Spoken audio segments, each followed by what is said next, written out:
নমস্কার বন্ধুরা, shout with Dipanjan চ্যানেলে আপনাদের সকলকে স্বাগত জানাই। আপনারা শুনছেন শ্রীমদর্শন। শ্রীমদর্শন 16টি খণ্ডে সম্পূর্ণ।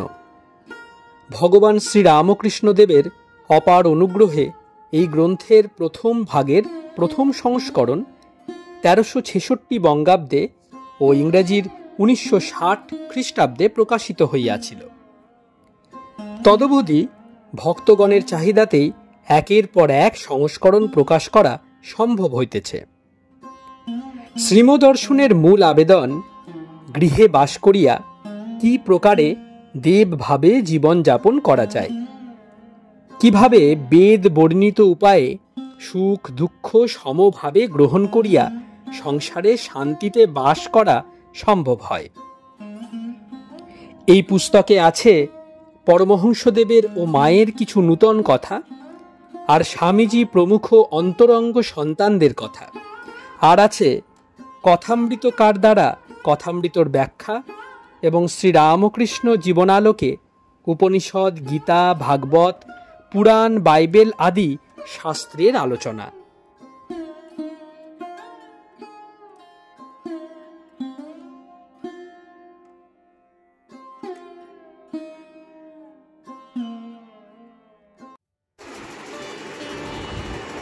আপনারা শুনছেন স্বামী নিত্যাত্মানন্দ বিরচিত শ্রীমদর্শন। আজ 143তম পর্ব। আসুন আজকের পর্বটি আমরা শুরু করি।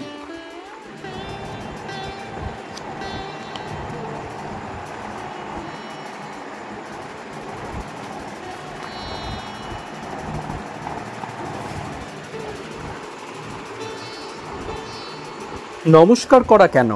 না ভিতরে ভগবান আছেন কিনা তাই তাকে নমস্কার করা, এতেও পূজা হয় তার। গীতায় আছে নমস্যত্যংশ মাং ভক্তা, বেদেও আছে ঋষিরা বলেছেন ইউজে বাং ব্রহ্ম পূর্বং নমোভি। একদিন একটি ছোকরা ভক্তকে দেখে ঠাকুর বললেন, তোকে দেখে পুজো করতে ইচ্ছা হচ্ছে, ফুল নেই, থাকলে তোকে পুজো করতাম। বলেছিলেন আবার মনেও পূজা হয়। সর্বত্রই ব্রহ্ম দর্শন করছেন কিনা ঠাকুর? বেদের সত্য সর্বং খল্লিদং ব্রহ্ম, বালক শুদ্ধাত্মা, তাতে বেশি প্রকাশ ব্রহ্মনারায়ণ, তাই ওই কথা বললেন।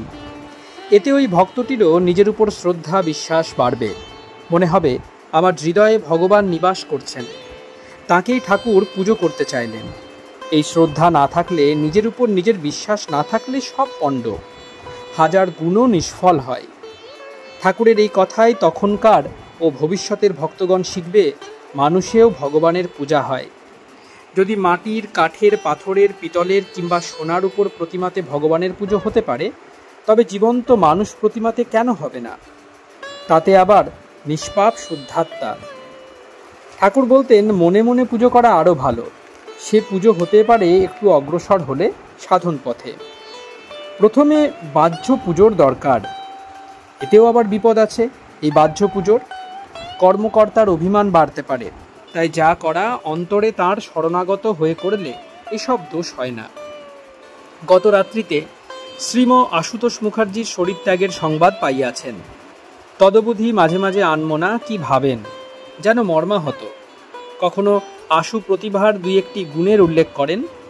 আজ প্রভাতে সংবাদপত্র দেখিতে চাহিয়াছেন, তাই বড় জিতেন একখানা ইংলিশম্যান ধাতুষপুত্র হেমেন্দ্রের হাতে পাঠাইয়া দিয়াছেন। একজন ভক্ত পড়িয়া শোনাইতেছেন।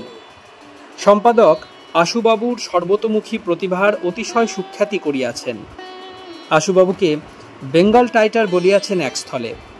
শ্রীমর উহা ভালো লাগে নাই, বললেন এটা আমাদের ভালো লাগে নাই, টাইগার বলার চাইতে লায়ন বলা ভালো। মাঝে মাঝে আশুবাবুর গুণকীর্তন করিতেছেন, আর মাঝে মাঝে বলিতেছেন, আহা কি জীবনটা বেনালে গেল, কত বড় প্রতিভা, কত মূল্যবান জীবন। শ্রীম ভক্তদের প্রতি মহামায়া সব ভুলিয়ে দেন, তার সঙ্গে চালাকি চলে না। তাই ঠাকুর স্বয়ং ঈশ্বর অবতার হয়ে সর্বদা প্রার্থনা করতেন, তোমার ভুবন মোহিনী মায়ায় মুগ্ধ করো না মা। চোখের সামনে দেখতেন কিনা কি কাণ্ডটা চলছে, অঘটন ঘটন পটীয়সী মহামায়ার। তাই তাই লোক শিক্ষার জন্য ওই প্রার্থনা করতেন। যে যত ঈশ্বরের নিকটে সেই তত বেশি দেখতে পায় মায়ার এই তাজ্জব কাণ্ড। সব ভেলকি লাগিয়ে দেন, সত্যকে মিথ্যা আর মিথ্যাকে সত্য বলে বোধ জন্মিয়ে দেন। কি করে মানুষের এই ক্ষুদ্র বুদ্ধি ঠিক থাকতে পারে, সব ওলট পালট করে দেন। তাই সর্বদা শরণাগত হয়ে প্রার্থনা করতে শিখিয়েছিলেন। গীতায়ও তাই আছে, মামেব ইয়ে প্রপদ্যন্তে মায়ামেতং তরন্তিতে। প্রার্থনা করলে মা প্রসন্না হন। তাই সর্বদা প্রার্থনা করা বই, আমাদের অন্য উপায় নেই। অনন্ত কাণ্ড মহামায়ার। মানুষের বুদ্ধি যত বড়ই হোক, অতি ক্ষুদ্র। এই আকাশের দিকে একবার তাকিয়ে দেখুন না আপনারা, কি অবাক কাণ্ড চলছে। এই অনন্ত তারাগুলির একটারও খবর মানুষ আজ পর্যন্ত করতে পেরেছে কই? মোহনের প্রতি শুনেছি টেলিস্কোপে আজকাল তারার ফটোগ্রাফ নেওয়া হচ্ছে। আমার উহা দেখতে ইচ্ছা হয়। শুনেছি সেন্ট জেভিয়ার্স কলেজে ফটো নেওয়া হয়। যান না আপনারা একদিন, দেখে এসে আমাদের কাছে গল্প করবেন। এসব দেখলে ঈশ্বর কত বড় তার একটা আভাস পাওয়া যাবে। তাতে শীঘ্র হয়ে যায় কাজ। বিশ্বাস হলেই সব হলো। এলে গেলে মানুষের কুটুম্ব, আসা যাওয়া করলে আলাপ হয়। মিশনারিরা খুব ভালো লোক। ললিত মহারাজ বিশপ কলেজে যান, ওরাও আসেন গদাধর আশ্রমে। ভারী সুন্দর ব্যবহার তাদের। আমরা কখনো রঙ্গ করতাম তাদের সঙ্গে। আসুন বসুন বাংলায় বলে, যান একবার দেখে আসুন। আমার খুব ইচ্ছা ওই ফটো দেখতে। সন্ধ্যা অতীত হইয়াছে। শ্রীম ঠনঠনিয়ায় মা কালীর সম্মুখে বিরাসনে যুক্ত করে বসিয়া আছেন, ধ্যান করিতেছেন। শ্রীমর দুই পাশে জগবন্ধু, বড় অমূল্য, গদাধর ও আরামবাগের ভক্ত। এখন রাত্রি 8টা। শ্রীম মটন স্কুলের ছাদে বসিয়াছেন, চেয়ারে উত্তরাস্য। বড়জিতেন, বিনয়, মনোরঞ্জন, ডাক্তার বক্সি, জগবন্ধু প্রভৃতি নিত্যকার ভক্তগণ শ্রীমর সামনে 3 দিকে বসিয়াছেন বেঞ্চিতে।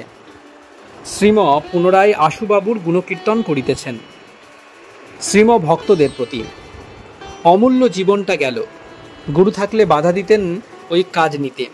বলতেন, তোমার এখন আর এসব কাজ সাজে না, এখন ভগবানের নাম করো, আর করতে হয় নিষ্কাম কর্ম করো খালি।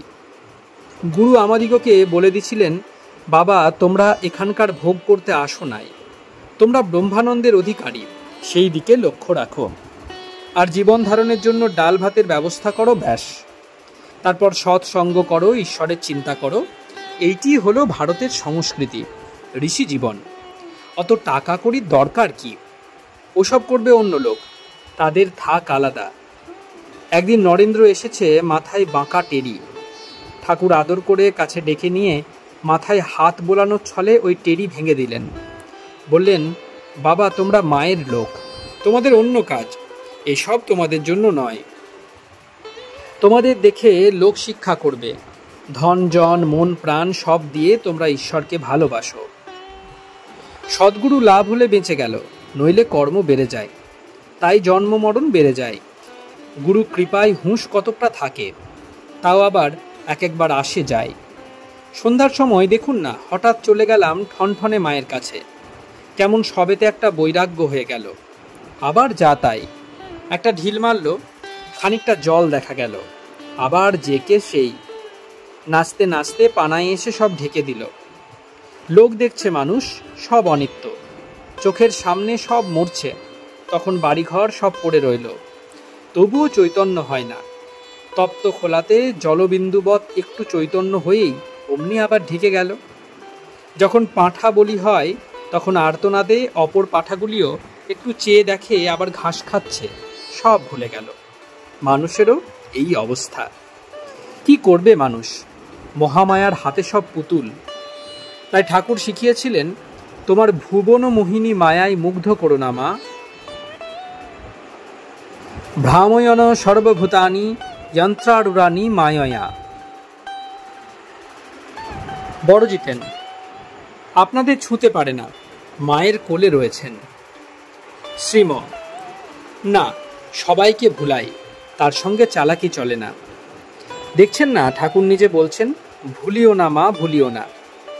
খ্রাইস্ট বলেছিলেন, and lead us not into temptation. এর মানেও তাই, ভুলিও না পিতো, আমাদিগকে ভুলিও না। ঋষিরাও সর্বদা প্রার্থনা করছেন, রুদ্র ইয়ত্তে দক্ষিণাং মুখং তেন মাং পাহি নিত্যম। এই সবে বোঝা যাচ্ছে সবাইকে ভুলাই। হ্যাঁ, তবে তিনি নিজে যাকে ধরে রাখেন তার কথা ভিন্ন। যেমন ঠাকুর, তিনি বলতেন, মা যাকে ধরে থাকেন তার বেচালে পা পড়ে না। শরীর ধারণ করলে 24 ঘন্টা এই ভেলকির ভিতর থাকতে হয়, তাই 24 ঘন্টা প্রার্থনা দরকার। 3। এখন অপরাহ্ন 7টা, গ্রীষ্মকাল, 27শে মে 1924 খ্রিস্টাব্দ। শ্রীমঠ ঠনঠনে মন্দিরে মা কালীর সম্মুখে বসিয়া আছেন। পাশে জগবন্ধু, অক্ষয়, পাটনার একটি ছেলে, পরে মনোরঞ্জন। অক্ষয়ের সঙ্গে দৈবাত রাস্তায় দেখা হয়। কিছুকাল শ্রীমৎ ধ্যান করিতেছেন, এবার মায়ের চরণামৃত লইয়া উঠিয়া দাঁড়াইলেন। তারপর শিব মন্দিরে প্রণাম করিয়া ফিরিতেছেন, সঙ্গে ভক্তগণ। রাত্রি 8:30, মর্টন স্কুল, দ্বিতলের গৃহ। মেঝেতে মাদুর পাতা, শ্রীম আসিয়া মাদুরে বসিলেন পূর্বাশ্ব। 3 দিকে ভক্তগণ বসিয়াছেন, বড় জিতেন, ছোট জিতেন, শুক্লাল, অক্ষয়, বলায়, মণি, জগবন্ধু, বিনয় প্রভৃতি। বিক্রমপুরের একজন ভক্ত আসিয়াছেন। একটু পর বিনয় প্রণাম করিয়া উঠিলেন। তিনি বাড়িতে যাইতেছেন, গোয়ারি, কৃষ্ণনগর। জগবন্ধু সঙ্গে গেলেন, কিছু দূর তাহাকে আগাইয়া দিয়া আসিলেন। এতক্ষণ ঈশ্বরীয় কথা হইতেছিল, আশুবাবুর শরীর ত্যাগের কথাও হইল। এখন শ্রীম নিজে গান গাহিতেছেন, সর্বেশ মধুর আশাবরী রাগিনী গান। প্রভু मैं गुलाम मैं गुलाम तेरा, तू देवान तू देवान तू देवान मेरा, 2 रोटी 1 लंगोटी तेरे पास मैं पाया, भक्ति भाव दे आरोग नाम तेरा गाया, तू देवान मेहरबान नाम तेरा मीरा, अब की बार दे दीदार मेहर कर फकीरा, तू देवान मेहरबान नाम तेरा बड़िया, दास कबीर शरणे आया चरण लागे ताड़िया। শ্রীম ভক্তদের প্রতি। এই গানটি নরেন্দ্র গেয়েছিলেন কাশীপুরে। শুনে ঠাকুরের চোখ দিয়ে জল পড়তে লাগলো। আহা, কি মিষ্টি গলা নরেন্দ্রর! ঠাকুরের গলাও মিষ্টি ছিল। এদের দুজনের গান শুনে অন্য গান আর ভালো লাগে না। তেমনি মিষ্টি, আবার তেমনি গুরু গম্ভীর, তেমনি তার আকর্ষণ। মনকে টেনে নিয়ে একেবারে উপরে উঠিয়ে দেয়। সাপ যেমন সাপুরের বাঁশি শুনে ফনা তুলে স্থির হয়ে শোনে, তেমনি তাদের গান মনকে জাগিয়ে দিত, একাগ্র করে দিত। তারপরই একেবারে ঈশ্বরের সঙ্গে যোগ করে দিত। এমন গান আর শোনা যায় না, আর শুনব না। ঠাকুর শেষের দিকে আর গান গাইতে পারতেন না প্রায় 1 বছর। ভক্তরা গাইতেন আর নরেন্দ্রই বেশি গাইতেন। ঠাকুর শুনতেন। ঠাকুরের গলাতে শেষে ছিদ্র হয়ে গেল। একলা বাগানে পড়ে থাকতেন। দিনে কখনো কেউ যেত, শেষের দিকে যারা সেবা করত তারা থাকত। ঠাকুরের গলা থেকে ডাবর ডাবর রক্ত পড়ত, হৃদয়ের সব রক্ত। শরীরটা একেবারে কঙ্কালসার হয়ে গেছিল। এই কষ্ট নিজে ভোগ করে দেখিয়ে গেলেন মানব সমাজকে। দেহ ধারণ করলে দুঃখ কষ্ট হবেই হবে, নিষ্কৃতি নাই। ঠাকুরের শরীরের অত কষ্ট, কিন্তু 1 সেকেন্ডের জন্য ভোলেন না ঈশ্বরকে। কত ভালোবাসা হলে এটি হয়। যেই একটা কথা হলো কি গান হলো, যে কোনো ঈশ্বরীয় বিষয় হোক না, অমনি দপ করে যেন জ্বলে উঠত ঈশ্বরীয় ভাব। যেন দেশলাই একটু ঘষা পেলেই জ্বলে ওঠে। তখন মন দেহেতে নাই, ঈশ্বরে নিমগ্ন। মা বলে বাহ্য জ্ঞান শূন্য হয়ে পড়তেন। ঈশ্বর যখন মানুষ শরীর নিয়ে আসেন, কেবল তখনই এই অবস্থা সম্ভব। অপরের পক্ষে অসম্ভব। মহামায়া সর্বদা ভুলিয়ে দেন। কেবল মায়াধীশের পক্ষে সম্ভব মায়াতে থেকেও সম্পূর্ণ স্বতন্ত্র হওয়া। যেমন সাপ, মুখে বিষ কিন্তু নিজে নির্লেপ, বিষমুক্ত। ভক্তরা, মহাপুরুষরা দুঃখে পড়ে কত গান গেয়েছেন। পড়িয়ে ভবসাগরে ডুবে তরি, মাতা তুমি থাকতে আমার জাগা ঘরে চুরি, ইত্যাদি।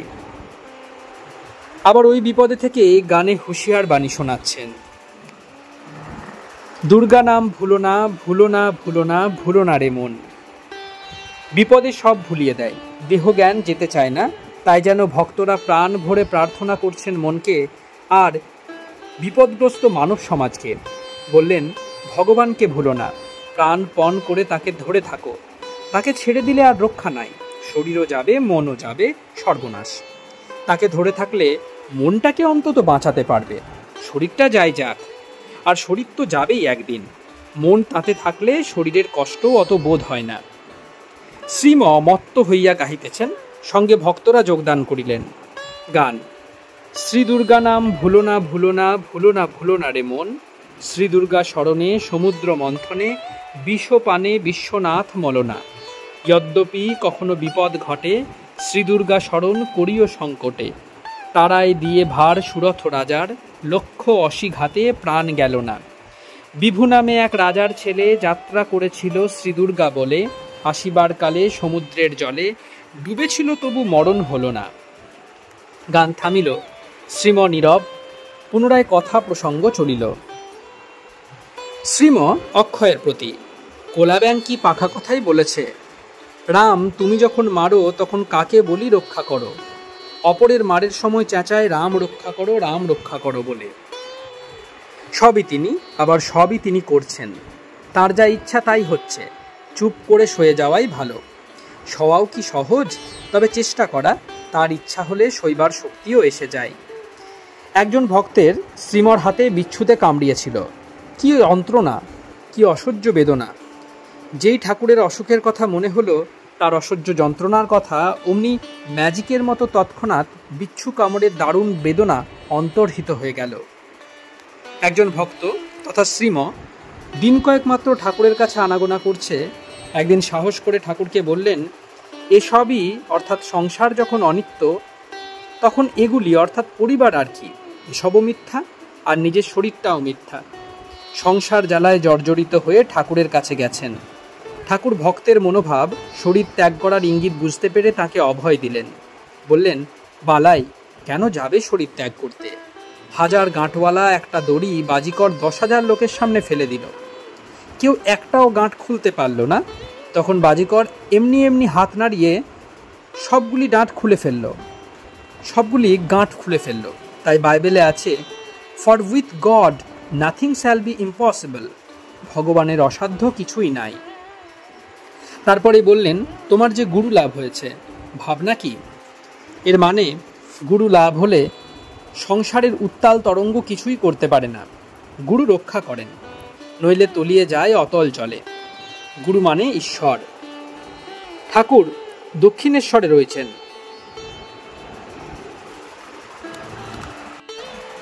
ভক্তরা তাঁর কাছে গেছেন, বাড়ি ফিরতে চাইছেন।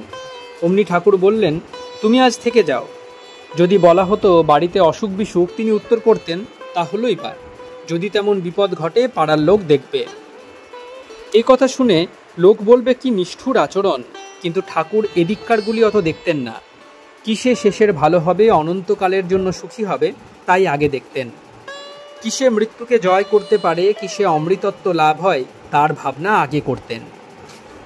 একবার একটি ভক্ত রাত্রি 9টার পর রওনা হয়ে গেলেন, কলকাতা যাবেন। ঘোর অন্ধকার, হেঁটে যেতে হবে সারা রাস্তা। ঠাকুর ভারী চিন্তিত হলেন। নেক্সট মিটিংয়ে জিজ্ঞাসা করলেন, তুমি সেদিন ভালোই ভালোই পৌঁছেছিলে তো? আমার বড় চিন্তা হয়েছিল। ভক্তটি উত্তর করলেন, আজ্ঞে কোনো কষ্ট হয় নাই যেতে। তা হবে না, আপনার এখানে থেকে জেগেছি। গেট থেকে বেরিয়েই দেখি একটি গাড়ি 6 পয়সার শেয়ারে একেবারে নিয়ে গেল বিডেন স্ট্রিট। ঠাকুর শুনে এক ধমক দিলেন, বললেন, তোমারে কি হীন বুদ্ধির কথা! ঈশ্বর কি লাউ কুমড়ো ফল দেন? তিনি যে অমৃতত্ব হাতে নিয়ে বসে আছেন ভক্তদের দেবেন বলে। গিরিশবাবুকেও এক ধমক দিয়েছিলেন। গিরিশবাবু বলেছিলেন কিনা, মশাই আপনার চরণামৃত খেয়ে আমার চাকর ভালো হয়ে গেল, 6 দিনের জ্বর গেল। অমনি এক ধমক, বললেন, ছি, কি হীনবুদ্ধির কথা! অসুখ সারানোর জন্য তিনি ঔষধ করেছেন, ডাক্তার কবরেজ করেছেন, তা দিয়ে সারাও। ঈশ্বরের কাছে চাইতে হয় কেবল অমৃতত্ব।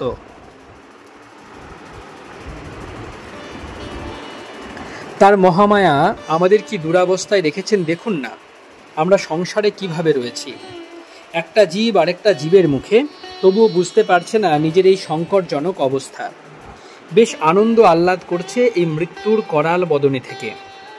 একজন আরেকজনকে খেতে যাচ্ছে, সেও যে অপরের মুখে, এবং এই বিশ্ব সংসার যে মৃত্যুর বিনাশের কবলে, এটা বুঝতে দিচ্ছে না তার মহামায়া। আশুবাবুর মৃত্যুতে কেবল এই ছবিটাই মনে উঠছে। সব ভুলিয়ে দেন তিনি। তাঁর কৃপা হলে কতকটা রক্ষা। তাই দেবতারাও মহামায়াকে স্তব করছেন, মা তোমার মায়ায় বিশ্ব সম্মোহিত, সম্মোহিতং দেবী সমস্ত মেতৎ। তারা বুঝতে পেরেছেন এই দুরাবস্থা, তাই তারপরই বলছেন ত্বং বৈ প্রসন্না ভুবি মুক্তি হেতু, অর্থাৎ তিনি প্রসন্না হলেই এই উৎকট মায়াজাল থেকে মুক্ত হতে পারে জীব। দেবতারাও সর্বদা প্রার্থনা করছেন, মা আমাদের রক্ষা করো এই ভ্রান্তির হাত থেকে। পরদিন সকালে শ্রীম অন্তেবাসীকে একটা আম ও মধু খাইতে দিলেন। শ্রীম সকাল থেকেই সারাদিন সংবাদপত্রে আশুবাবুর জীবনচরিত পাঠ, আলোচনা ও চিন্তা করিতেছেন। সন্ধ্যার পূর্বে 6:45 ঠনঠনের কালীমাতাকে প্রণাম করিয়া ট্রামে উঠিলেন। অন্তেবাসীও উঠিলেন, কিন্তু তাহাকে নামাইয়া দিলেন। শ্রীম একাকী ভবানীপুর যাইতেছেন। হরিশ পার্কে শোকসভায় আশু প্রতিভার গুণকীর্তন শুনিবেন। গদাধর আশ্রমে প্রথম উঠিলেন, তারপর হরিশ পার্কের সভা হইতে আশুবাবুর বাড়ি হইয়া মর্টেন স্কুলে ফিরিলেন রাত্রি 10:30টায়। ভক্তগণ ছোট জিতেন, বলাই, ডাক্তার বক্সি, ছোট রমেশ, বড় জিতেন, মোটা সুধীর, রমণী, জগবন্ধু প্রভৃতি দ্বিতলের বারান্দায় অপেক্ষা করিতেছেন। স্টুডেন্টস হোমের প্রীতি চৈতন্য অনেকক্ষণ অপেক্ষা করিয়া চলিয়া গেলেন। মর্টেন স্কুল, কলিকাতা, 28 মে 1924 খ্রিস্টাব্দ, 14 জ্যৈষ্ঠ 1331 সাল, বুধবার, কৃষ্ণা দশমী।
আপনারা শুনছিলেন স্বামী নিত্যাত্মানন্দ বিরচিত শ্রীম দর্শন।